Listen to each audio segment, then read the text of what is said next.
Hey guys, Coach Pillowface here, and I got Jose with me here. Today we're going to go over why you shouldn't use body shots to set up your angles. Now when we're setting up our angles, we want to think blinding the opponent. We want to deter their vision, right? The problem with throwing body shots to set up your angles is you're not blinding the opponent, right? Even if I land my body shot, right? He can still see everything that I'm doing. Throw the body shot, right? And he can still see everything that I'm doing with my angle. On the other hand, if I throw a headshot to set up my angle, right? I'm interfering with his vision. So I'm gonna go to the other side now, right? So I'm gonna go slow, bow, bow, bow.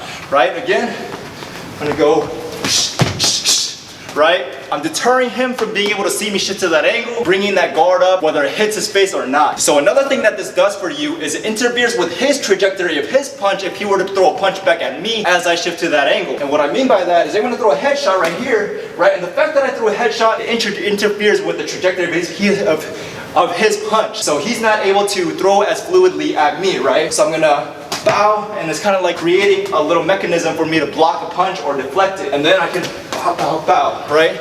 And then on the other side, right? So I'm gonna go bow, right? And then, just like that. Do it again. Bow, bow, bow, bow, right? Another strategy that you guys can implement is to bring their guard up high. So we love the high guard, don't we? But the problem with the high guard is it interferes with your vision. It limits your vision a little bit, right? And so that's what we're trying to do when we're trying to shift to that angle, is we want to kind of bring their guard up high, right? So I want to aim my jabs up high, right? I want to feint up high, right?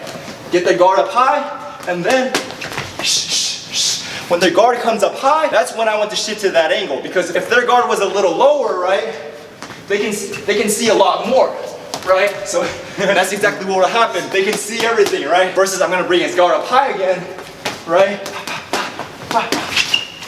Right? So the high guard is deterring his vision from seeing me cut to that corner. So same thing on the other side. I'm going to try to bring his guard up high by jabbing up high, right? Jabbing towards kind of his eyes or his forehead area. Like that. Hooking up to his temple area. Right? Just like that. I'm going to feint up high.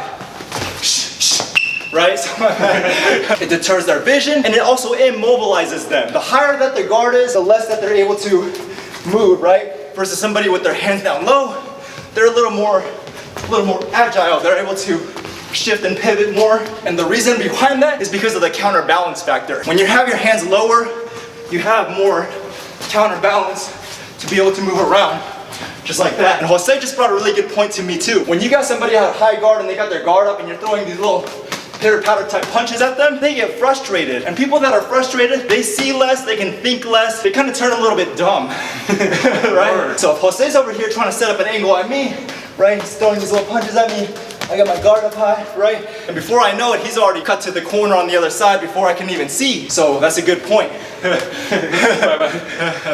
And remember, the shots that you're throwing to set up your angles are not really meant to hurt the guy or hit the guy. It's meant to kind of deter them so that you can shift to that angle, then nail him with a good punch right there. But alright everybody, thank you guys for tuning into that video. Thank you Jose for being in that video. If you guys have any questions, please comment down below. Please like, comment, subscribe to the channel, and we'll see you guys on the next one.